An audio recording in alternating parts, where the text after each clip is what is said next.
The broadcast is now starting. All attendees are in listen-only mode.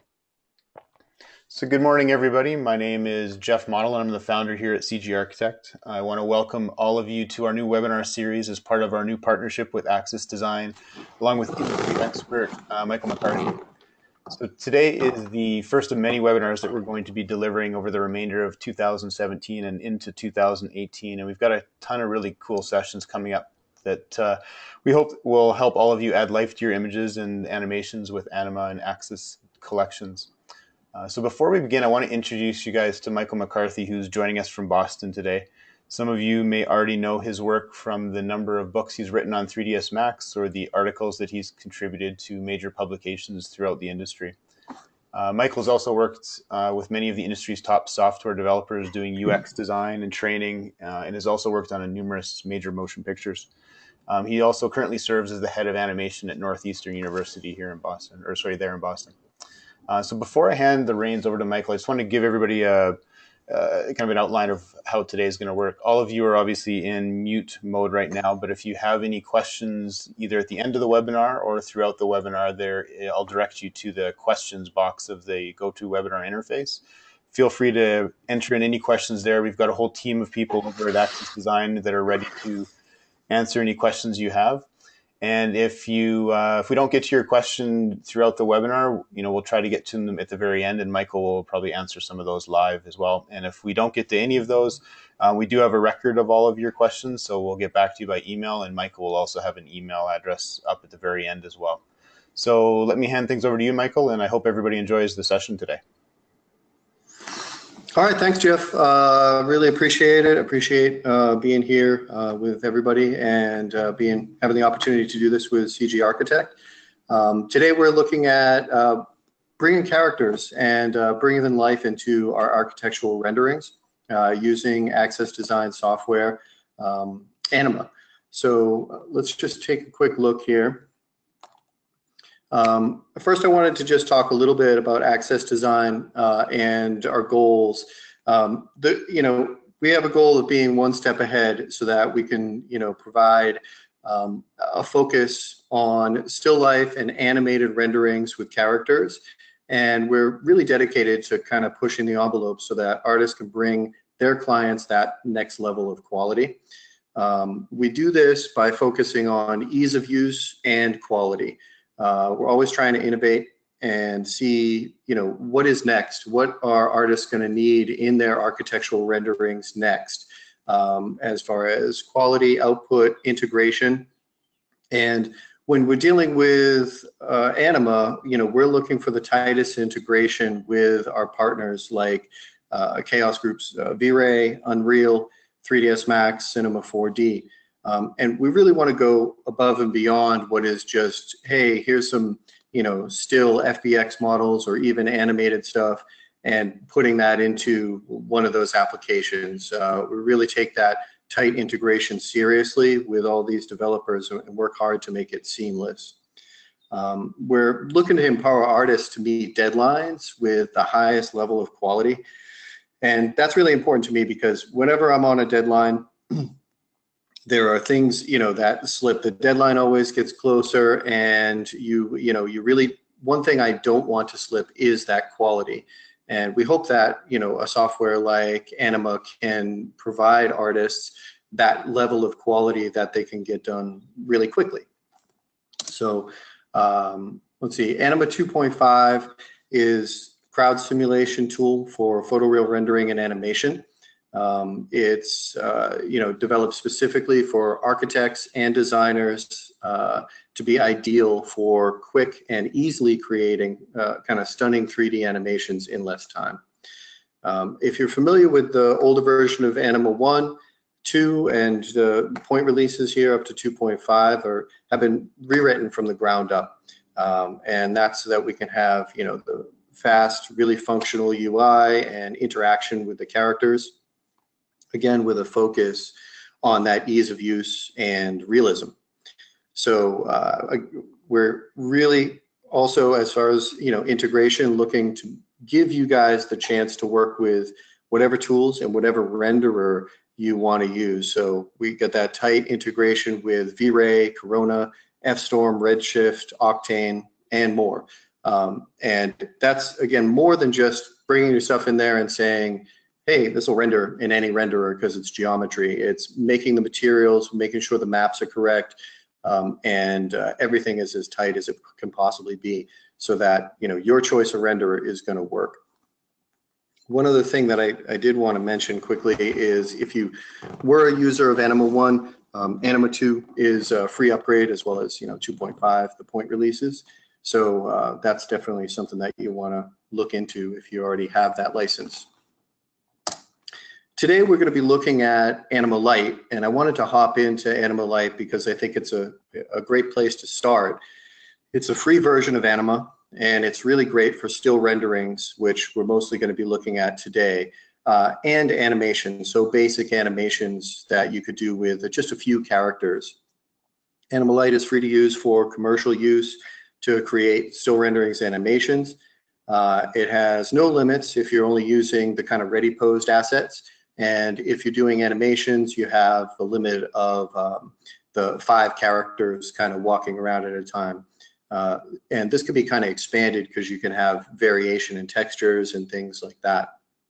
So free for still and basic still renderings and basic animations.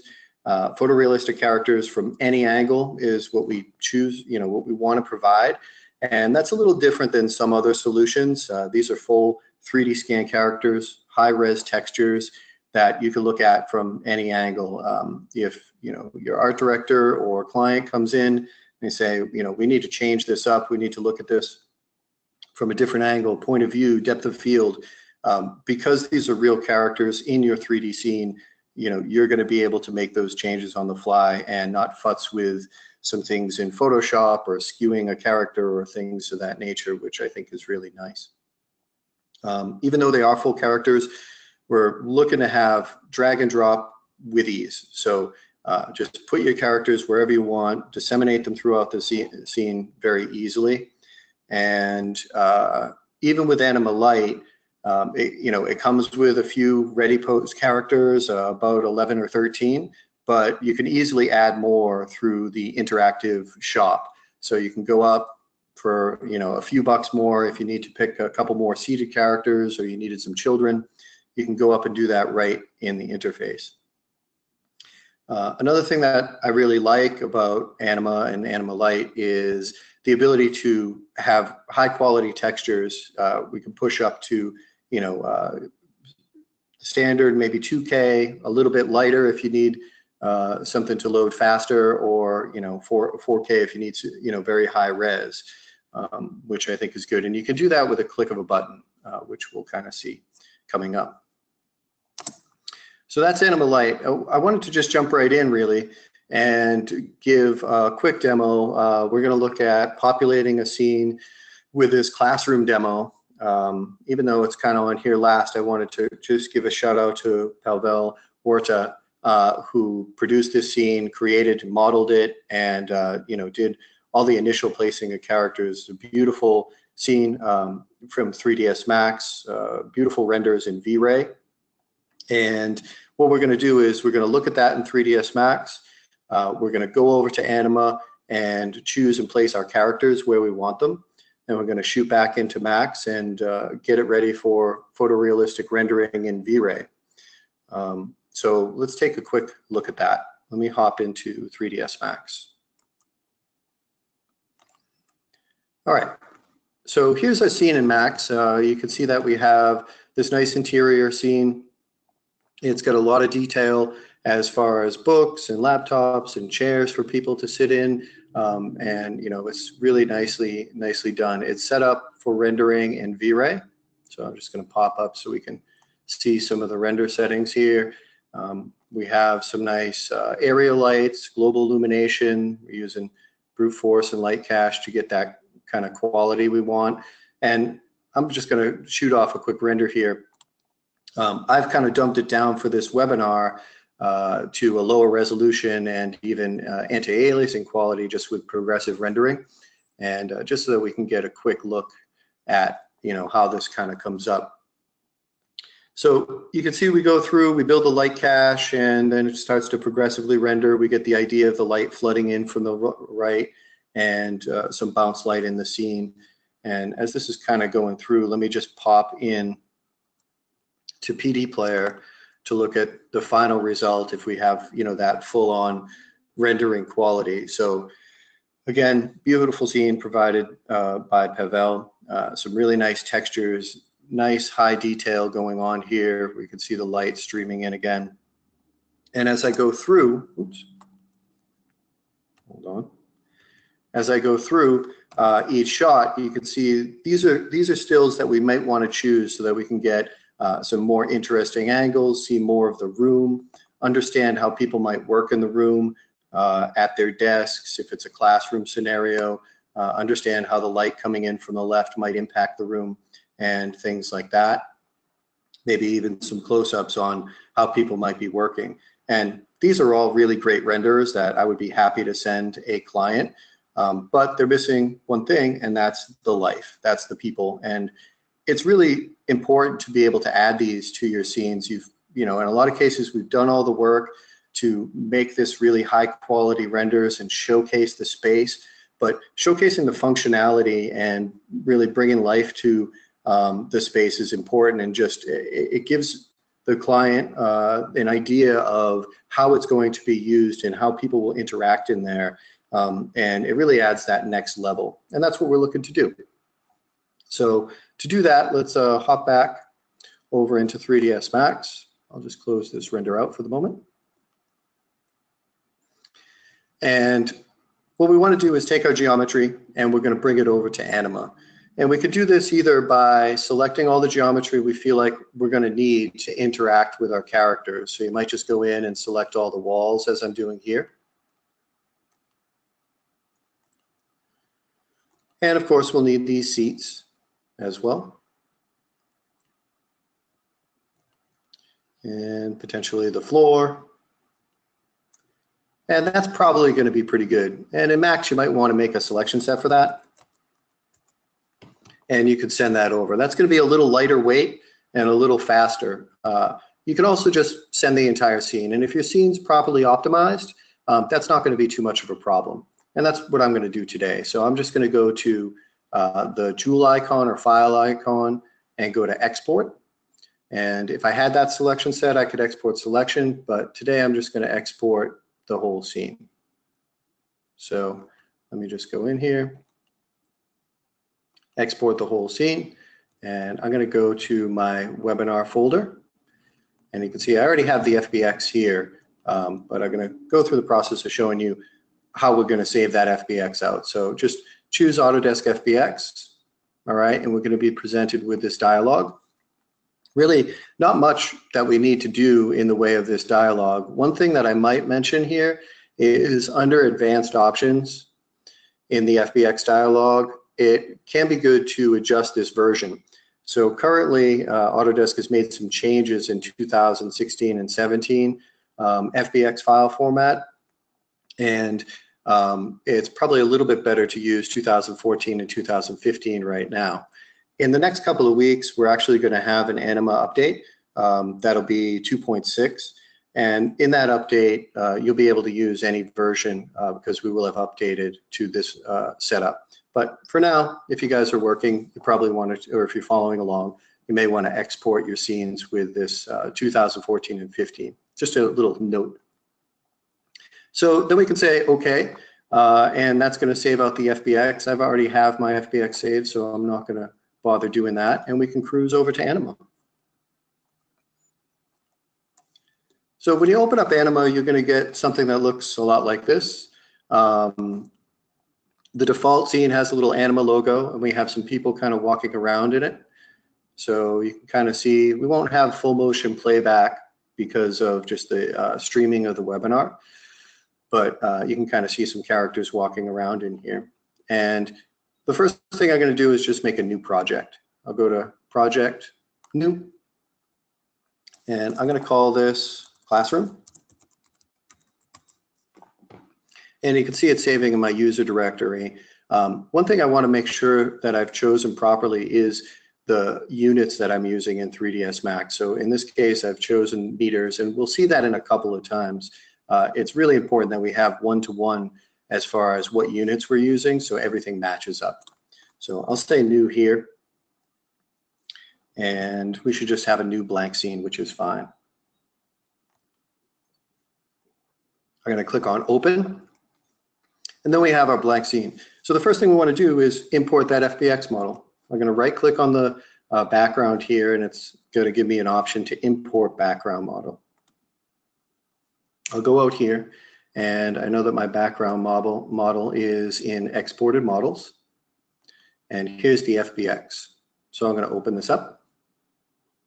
And here we have another dialog that's asking us about units and up access. So for us, this is all set fine by default. So we have the units at meters, and the up access and max is Y, which is good. I'm just going to say import. And this is going to bring our model in. There's a couple of things that happen here behind the scenes. We bring the model in, we calculate all the collisions for the geometry, so it's really easy to place your characters in the scene. And like that, we have our entire scene. So I'm just going to kind of zoom around here in the viewport quickly. And after we walk through the demo and kind of go back and forth to Max, I'm going to go over some of the details about the ANIMA UI and what all these panels are. But for right now, I just want to kind of go through and just quickly put some characters in my scene and move them back to Max. The first thing I'm going to use is this little slider here, which I find super handy.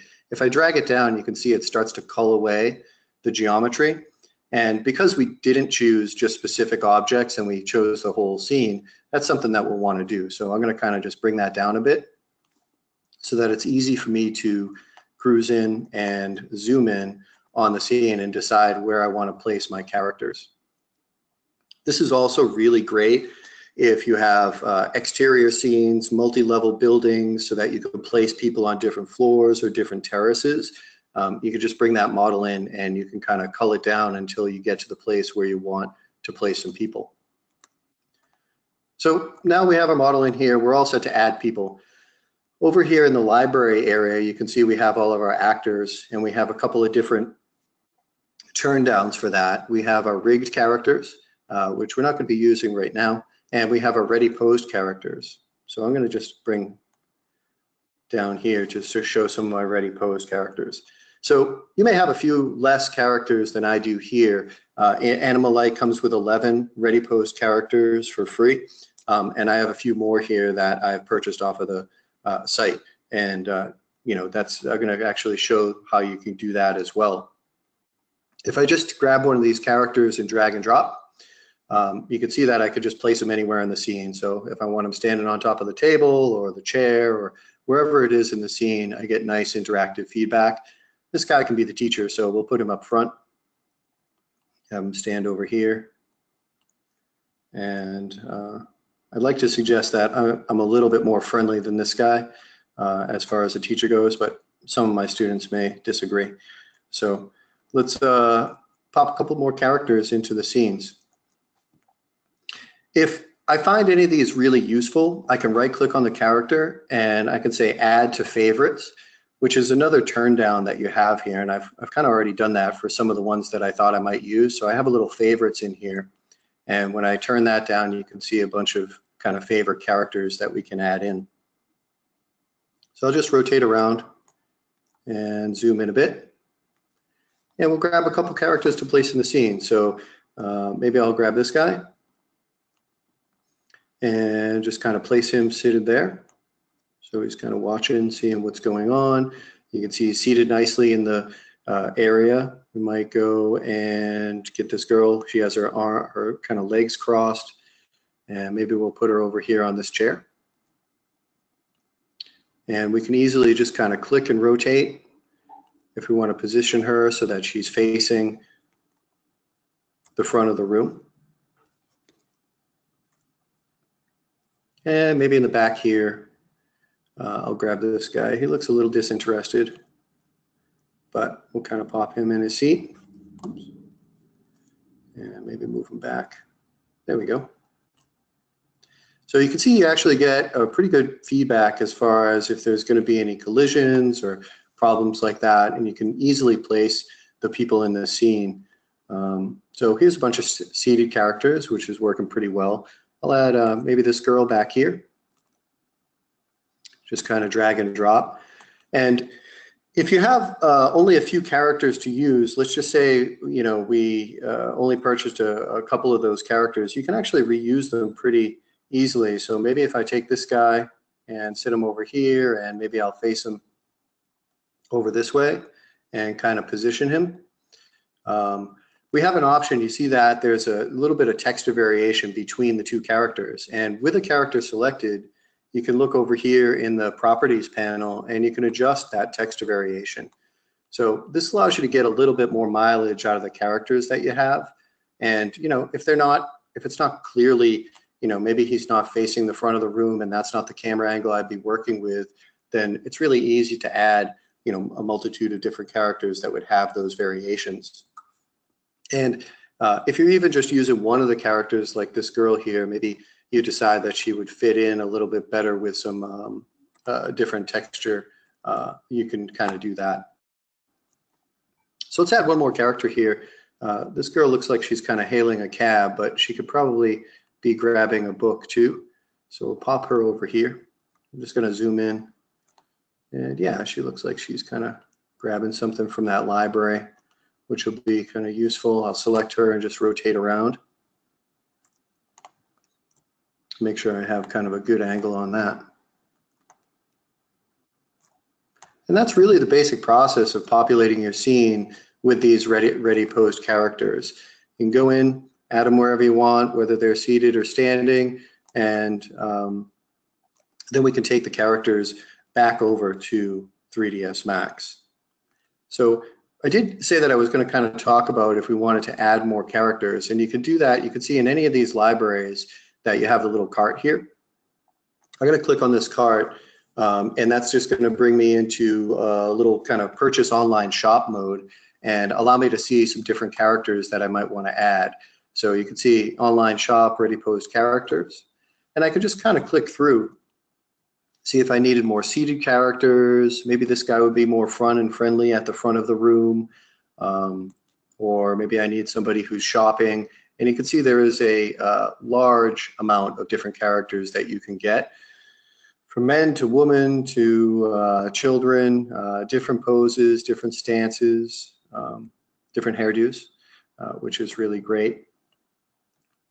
So you can kind of just click through and get an idea of what you might want to add. And you know, once you're happy, you've picked a few characters, you can just click add to cart. And when you've added them to cart, you know, I think they're, you know, around $15 or $18 or $20 for a character. They'll actually be downloaded right into Anima, and you can use them right here in your library. So that's a good way to kind of expand if you find that you need a particular character or something of that nature. All right, so pretty quick and easy to populate our scene with these characters. Let's move back into 3ds Max. All we have to do is go to project and choose save. That saves our project, and we'll just bring these characters into Max. So I'm going to hit Alt Tab and go over to Max, and I'm going to go to the file menu here, choose import, and I'm going to go get that scene. So that project was under my documents, Anima Classroom. And you can see I have that classroom project that I saved. Now this is a really great piece of it. I'm just going to click on open. We don't have to choose multiple different characters. We don't have to choose all their textures and make sure that those are imported. We just choose the scene file that we created over there, and we can click on open. So what's going to happen is we get a little run through here down at the bottom, a little progress bar. And Anima starts to bring in all of our characters. It's kind of thinking about where to place them, how to place them in the scene. It's locating all their textures and you know, starting to build the shaders that are going to be needed for the characters. So we'll give it a second to do that. We get this little dialogue that talks about baking scenes, and that's something we might look at in a webinar next month or a future one. Maybe a little bit more for animated scenes, but certainly if you wanted to batch process this over network rendering, it might be a good idea. I'll just click on OK. Now the next dialog we see, you can see the characters have been brought into the scene, and Anima is telling us, hey, we noticed that you guys are using V-Ray. So it says render engine detected as chaos groups V-Ray. And do you want us to set up V-Ray materials? Yeah, absolutely we do. So if I click on render config, you can see that we have, or regular config, we have plaster as well as white and transparent if you wanted to do something that was a little non-photorealistic. But if we want our photorealistic characters in here, we can choose regular config and just click on apply materials.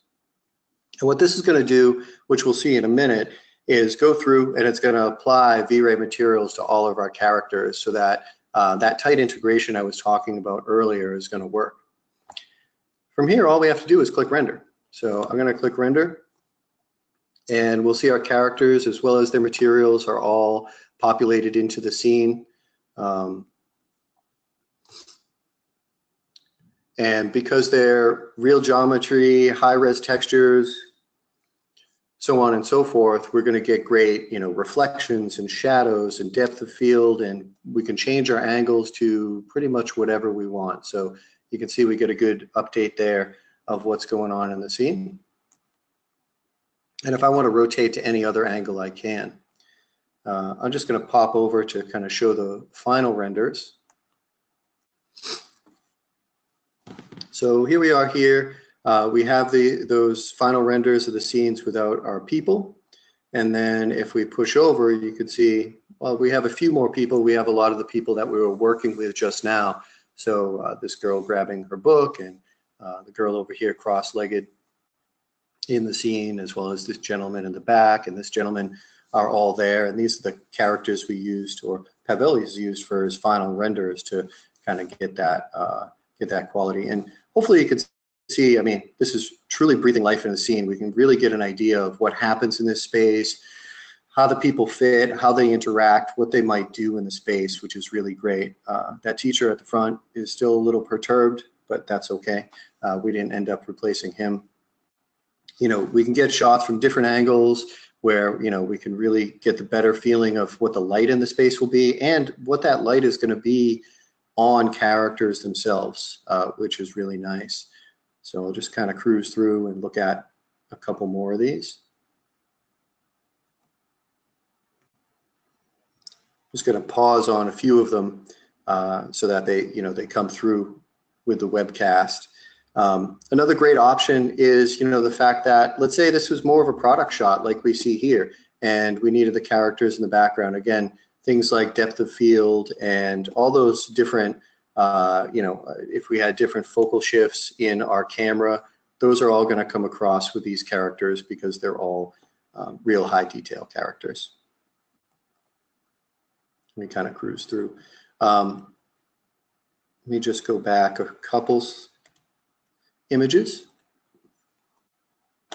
And I'd like to really just point out some of the nice details in the shading, the shadows, the way that people are kind of integrated into the scene, reflections on the floor, even very subtle reflections make a big difference in things like the back of this plastic chair. It's not a super reflective surface, but that information there. We're also going to get that sort of global illumination bouncing. So if we have a pretty saturated character's blouse or something of that nature, those are the types of things that'll show up on tables and chairs if we have a nice quality global illumination scene like this lit up. Okay, so let's cruise back to our slides here. So that's kind of the back and forth of setting up your scene inside 3ds Max and bringing it back into, or bringing it over into Anima, placing your characters with your ready pose characters, and bring those characters back into Max for rendering. So it's a pretty kind of point and click setup there. A couple other things I wanted to show back in Max is we have these characters in the scene, and if we select them, and you go over to the modify panel, you'll see that they're identified as Anima characters. So these aren't dumb meshes that come in. They have a lot of different information associated with them. You can choose an option for any character to draw as an arrow. And this is probably more important if we have a scene with 20, 30, 50 characters. But it can be equally useful if we want to just kind of set that on and, you know, we didn't really want to see the characters in the scene. We also have the option to select the parent here. So I'm going to click on select parent, and that's going to give us some more options for the anima characters in the scene. Here you can see if we want to reload that scene, let's say we went back in anima and we changed some things, we can reload it here. We can also rebuild those materials. So, you know, if we needed them rebuilt for a different renderer or something like that, we could, or if we wanted higher or lower res textures, that might be something that would be good to do. Under display, we have some options here. Again, this might be a little bit more important for a bigger crowd scene, maybe an exterior scene, but even here, we can set just globally that, you know, if we want to set this to 0, that means it's going to display with all arrows for the characters. They'll still render just fine. So if I pop up here, that's still just our display, and we'll see that come in. But if you need to navigate around your scene and you have a lot of clutter, maybe you're working on the things that are on the tables or whatnot, then you can certainly go ahead and do that. You have another great option here, which is, so I'll bring this back up to maybe 20 so we can see all our characters. And that's to show the characters' textures in the viewport. This might be important if you want to, you know, adjust the look and, you know, see how all the colors are affecting your render or just in the viewport, frankly. So I'll grab one of these guys. Let me just select parent again. And if I go down here, there's another option which we won't be looking at too much today, but it's really useful for our animated scenes, and that's the playback speed. So a lot of times I find myself maybe doing a time lapse or even a slow motion animation for an architectural visualization. And in those cases, you really need the people to match up. Now, you don't want to be doing really complex time remapping with characters. And this is a nice multiplier that you can either make it go a lot slower or a lot faster as far as that goes. And that's something that we'll probably be looking at in a future webinar. You also have a little time offset here. So these are some nice controls that you have right in the view. Another thing that I wanted to look at is that that little behind the scenes on the materials and how they're created. So let me just pop up the material editor. And listen, I like it when everything works easily. You got drag and drop people, they come in, we set up the materials, and they just work in V-Ray. That's great. But sometimes I really like to tweak things, and I like to see what's going on. So if I grab the characters and just use my little eyedropper here, I can grab the material on this character, and you can see that's what Anima has done for us behind the scenes. It's set up a V-Ray material because it knows our render engine, and it's placed all those textures into the proper texture slots. You can see even here we have a color correct that's been placed on here. And then when we go in, we have the actual textures. So if I bring this up, you can see the nicely UVW unwrapped, very little space wasted here for the characters. And they're not just dumb textures that are baked down. So that texture variation, if I wanted to make a tweak here on this guy's texture and adjust the hue shift or the lightness or something of that nature, that's something I could do in here if I wanted to get in and tweak with these things, which is kind of nice. And if I go back up, you can see that we have that reflection map that's added in the proper place. So we can kind of see that happening here. And again, we're smart enough to know that, hey, if we're going to add in a normal map, that's going to have to be in a V-Ray normal map wrapper here, and that's going to get placed in the normal map slot. So we have that popped into that slot. And this is just, you know, behind the scenes to make sure that everything renders properly and is working properly with V-Ray. But I do like to dive in and take a look in case I wanted to swap out some textures, or there was something that I wanted to do with some of the color, or maybe I wanted to pump up the bump on a particular character or change the reflection a little bit. I have that ability. So I really like the ability to go in and have the presets, the drag and drop, the ease of use, but not be locked out by a black box. And I think that's a really nice feature of Anima, that you have these presets, you have that ease of use, but if you want to go in, it's not a black box that's locking you out. So you're able to kind of adjust these things as well. Okay, so let's just hop back into Anima.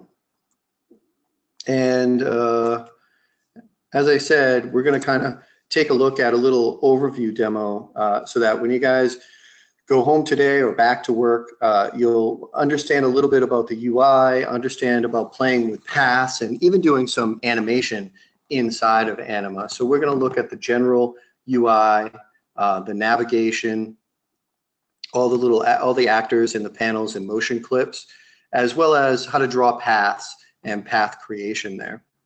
So let me just pop over to Anima, and I'm just going to go to the demo scene project. So Anima launches with this demo scene project, which is a really great tool to use. And I'll probably open one of the demo scenes towards the end of the webinar. But you have a bunch of them here that you can kind of play with so that you can, see how you might set something up like that. And I'm actually just going to close this and not open any of them. And that's going to give me just that default Anima logo with some generic characters that are walking around. So you can see these characters in here, and they're just kind of walking around on the Anima logo. Again, this is all real-time playback. It may not be streaming quite as quickly as we might like it to, but hopefully if you're playing with this, we have shout out the links for ANIMA LITE, which is a free download, and you can kind of see how this plays back and follow along if you wish. So navigation in the scene is pretty easy. We have our arc rotate here. We have our pan, our zoom, and our zoom extends all. And for most of us, you're probably going to want to use the hotkeys for that. So right next to all this are our display preferences. We have different schemes so that you're not coming in and bumping up against different hotkeys that you don't want to use. We have the default Anima hotkeys. I happen to be using the 3ds Max ones here. So that's going to allow me to just use the familiar ones. If we're coming from Cinema 4D, we use this familiar ones from Cinema 4D, which is really great. And you can adjust things like the sensitivity and rotation, as well as, if you really need to see shadows in your viewport and what quality those things should be, and if you want ambient occlusion. So there's some different display preferences there. But once I've kind of set it to, my preferred zoom and rotate with hotkeys, now I can just interact with it the same way that I would in 3ds Max, which is pretty familiar to me. You can see that we have a couple paths that are drawn out and people that are following along them. If I go over to the project pane, you can see we have a scene explorer type outliner set up, and this is where you could select different paths or even different characters in case. So I have a little talking group with a couple of people talking to each other, and I could adjust different things that will show up in the properties panel here. So I'm actually just going to ungroup these guys so I can get right at the paths in the viewport. The paths are really easy to adjust. When you select a path, you can see we have these little dots that we can move around. And you can just click and drag, and you can see all the characters as well as the paths will kind of move around. I've definitely destroyed our logo here, but that's okay. And that's how you can adjust, the overall shape of the path, one that's already drawn. You can also adjust the width. If you just hover over the edge here, you can see that'll get highlighted for you, and you can click and drag to make this maybe much larger. So now we have a much larger path, a little bit more room for these characters to walk around. And if we wanted to take this and kind of select right in the middle, then as you go to one of the edges, you have the ability to kind of shrink just a portion. So if you're going through a doorway or something of that nature, you can see everybody's going to have to feed through this area here. So now everybody will kind of walk through there. And you can see as they're interacting with each other, they'll kind of try and shuffle around and move around. They'll make nice turns and move their shoulders so that characters can, not interact, or interact and not collide.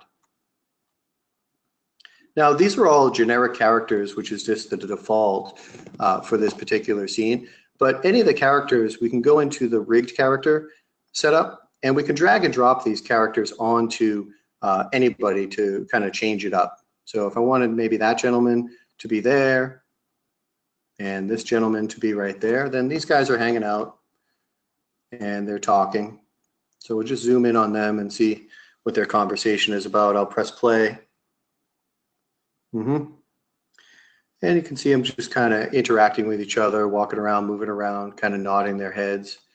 And we can do the same thing with motions, which I think is pretty nice. So I'm just going to bring my motions up. And let's say we just wanted to have a dance off. I like a dance off. So if this is the type of thing that you might see out on the street, maybe that's the way you want to go with it.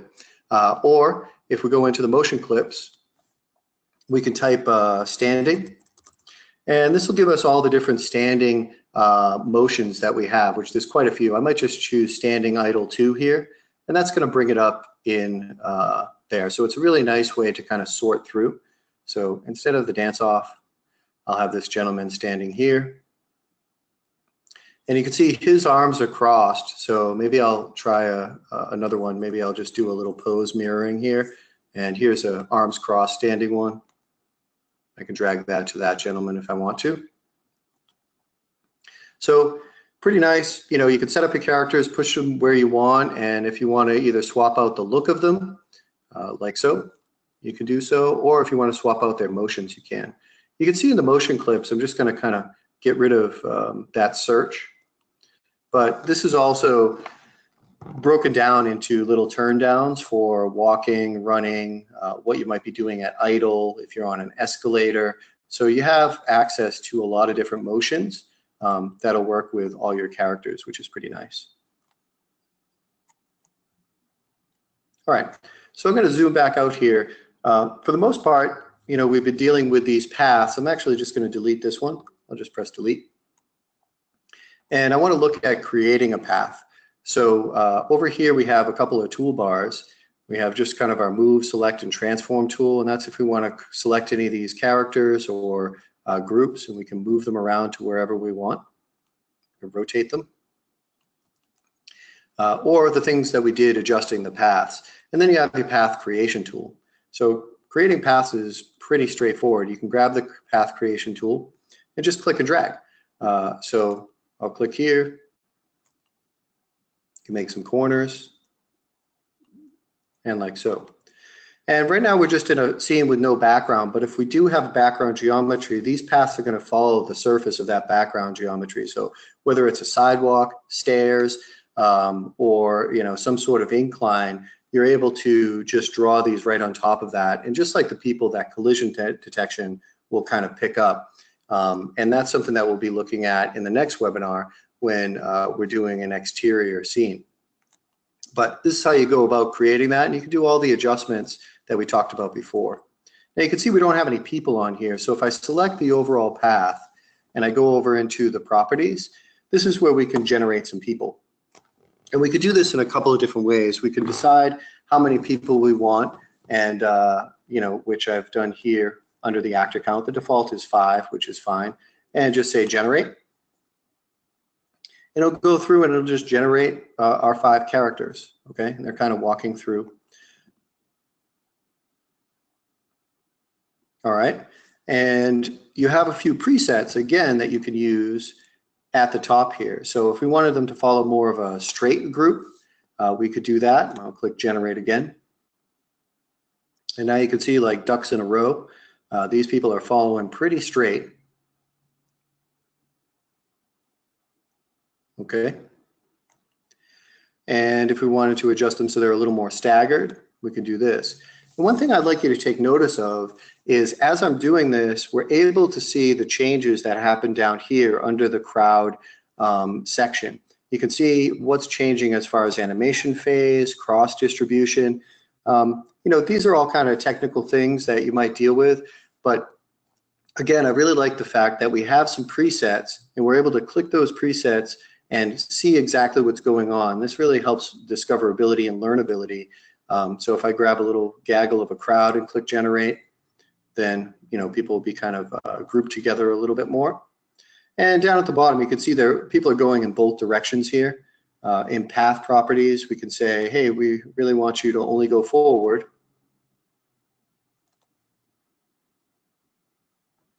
or only go back. So we can switch directions or have it set up for backwards and forwards. Now, what we haven't taken a look at quite yet is up here in the objects, and we have a bunch of different objects as far as areas to void, escalators, stoplights, chairs, and these are kind of done in the same way. They're just a drag and drop. So click on an area to avoid, and I'm going to drop it into the scene. I can place this wherever I want. So I'm going to put it over here for the moment. And then the people are just going to actually try to avoid this area. So we have kind of a hard avoidance area, which is this gray piece. And then we have the dotted line, which is like a place where people can walk.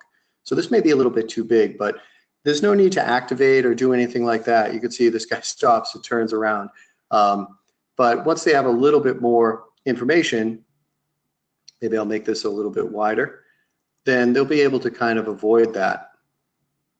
So if we had something that was maybe a telephone pole, a mailbox, some sort of piece of a grassy knoll that we wanted to avoid, then this avoidance little object is great. And you even have the ability to kind of shape this and tune it into whatever shape it is you want. So if it was a little more long and thin, you can do that.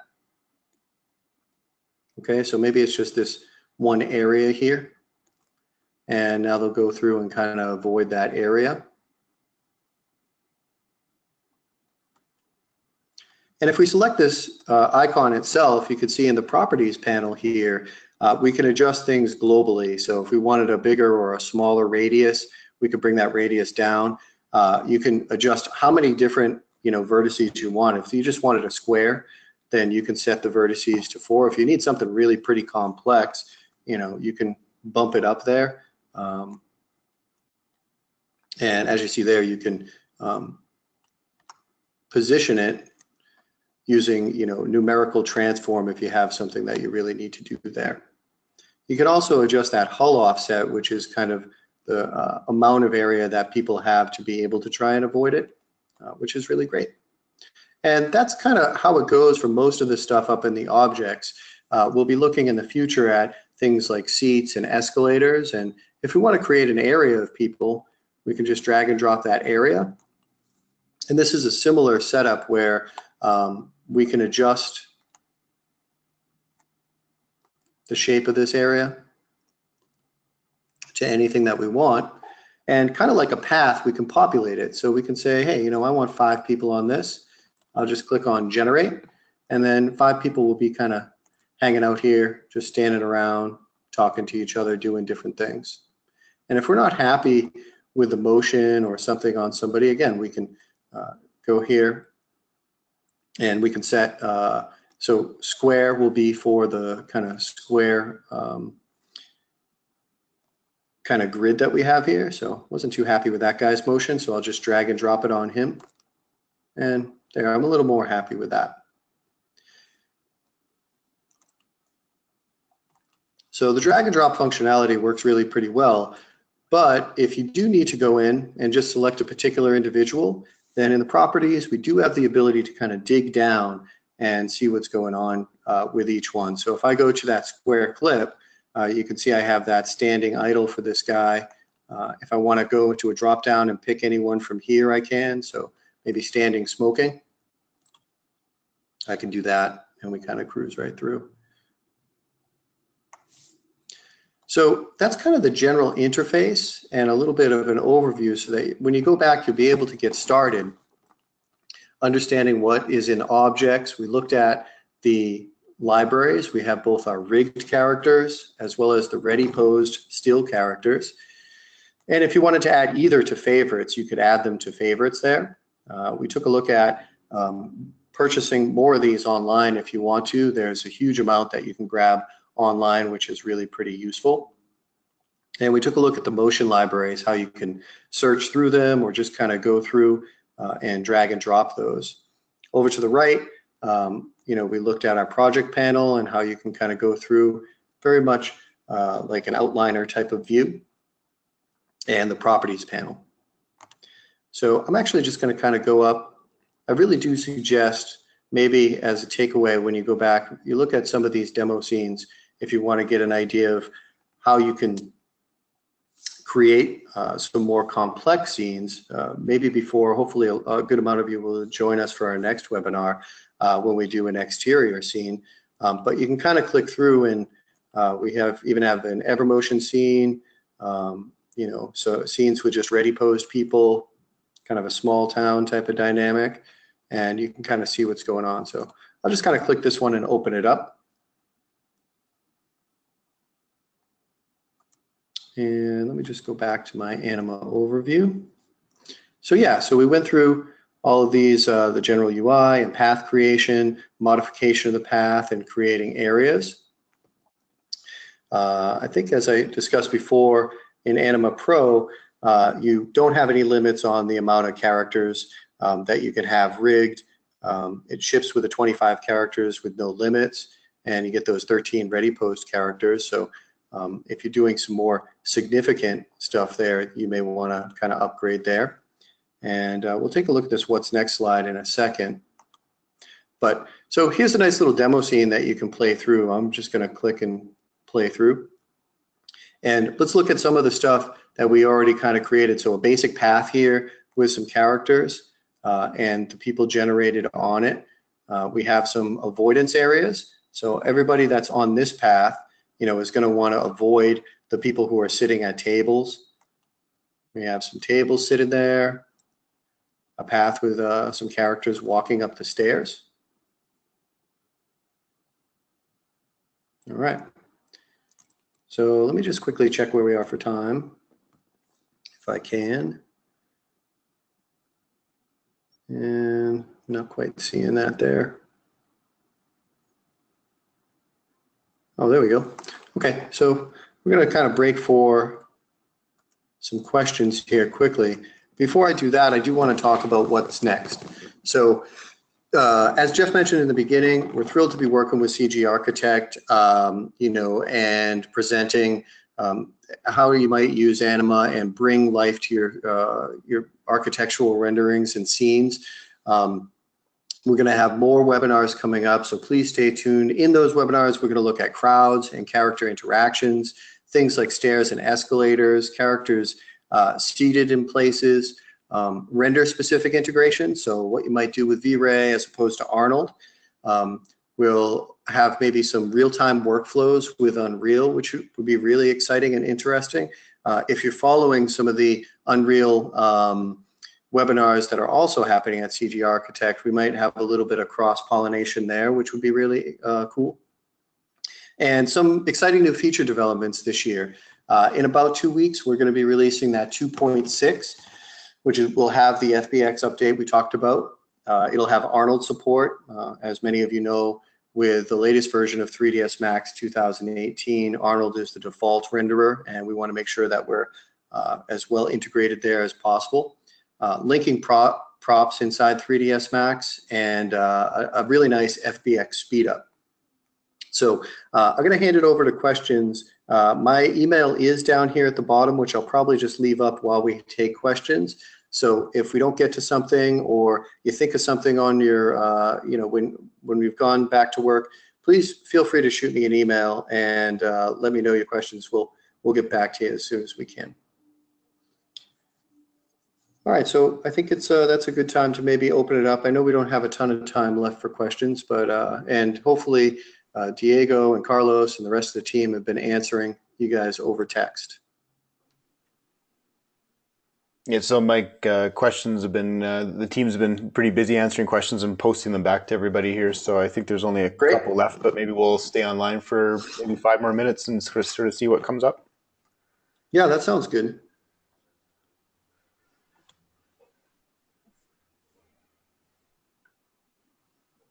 Starting to see a few questions coming in here.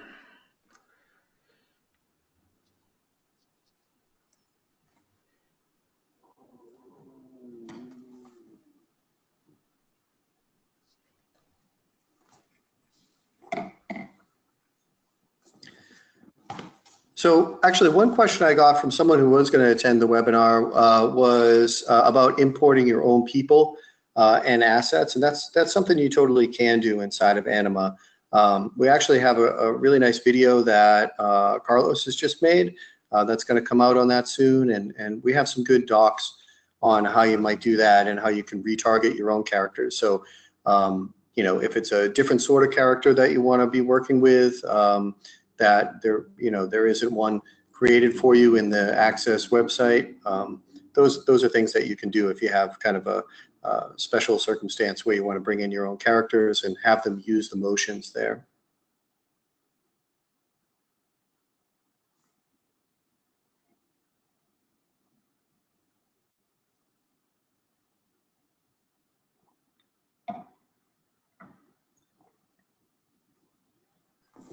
So Mike, there's a question here asking, oh, okay, where did it go? Oh yes, can people be posed specifically, such as raising their arms or moving their legs around and whatnot? Sure, yeah, there's different motions for that, and you can even tune those motions, which is something that we'll kind of look at in a future webinar. So if I just hop back into Anima, if I do select a character, there is a whole other mode in here where you can start to adjust your characters and their motions and how they're posed. So you can see here that we have kind of a little rig that happens with the character, and you can kind of move those characters with their arms in and out, and that will layer on top of the motions they already have. So while we do have motions that are pretty specific to, hey, raising a hand, hailing a cab, or jumping in a crowd or in a stadium seat, you can actually tune and tweak on top of those as well. So that's a great question.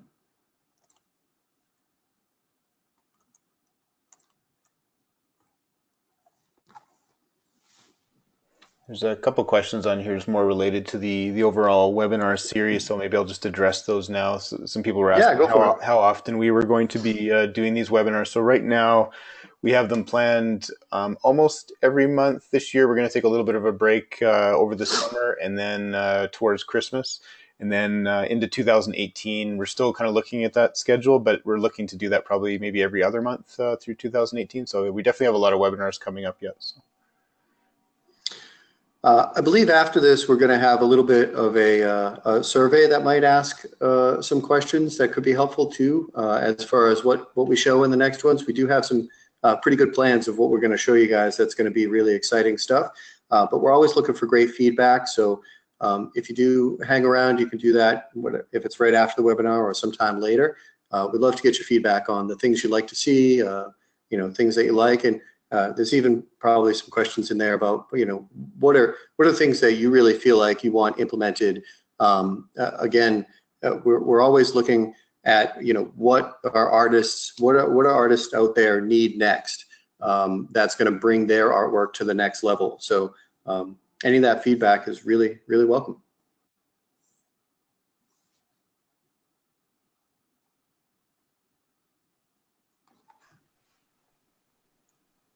Okay, we've got a couple more minutes here, so I'm just seeing what else we have in the question list here. There's a question here, and I'm not sure, maybe, Mike, they're asking specifically about the HD2 model for close-ups. For example, MW, the woman 001. Or maybe just talk about using the models in, mid-ground, foreground, background, and kind of how they hold up. Yeah, I mean, I think there's a few different options for that. And we do have some models that are newer that we're coming out with.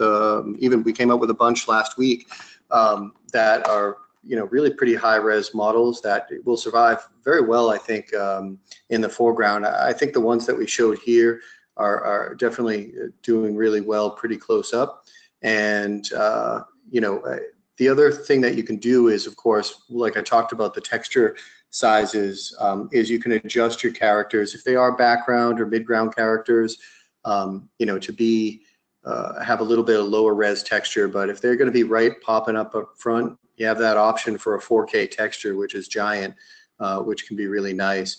And actually, even the other question that I did answer, if you have, if you do have that one or two models that you feel like needs that super fine detail, you want to import in, those are things that you can do as well. But our models are very highly detailed, and we're always trying to push the envelope on them.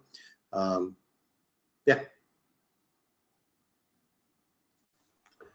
Okay, well, I think we're at the top of the hour now, so I think what we'll do, the team from Axis is still busily answering many of your questions through chat, so I think what we'll do is we'll wrap the webinar for now, but we'll keep everything live so that the last few questions can get answered up. And if we don't get to your question, like I said before, you can either email Michael at that email below, or we also will have a record of your questions that we didn't get to in the webinar, and we'll make sure somebody gets back to you for that. So.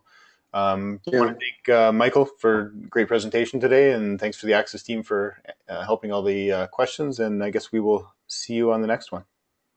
Yeah, thanks, Jeff. I really appreciate it. We appreciate CG Architect hosting this and doing a great job with it. And we're really thankful for everybody coming and checking it out. Hopefully, we're able to answer some of your questions and show you some really interesting workflows that you'll be able to use in production and make your artwork better. That's always my goal, is to make beautiful artwork. Great.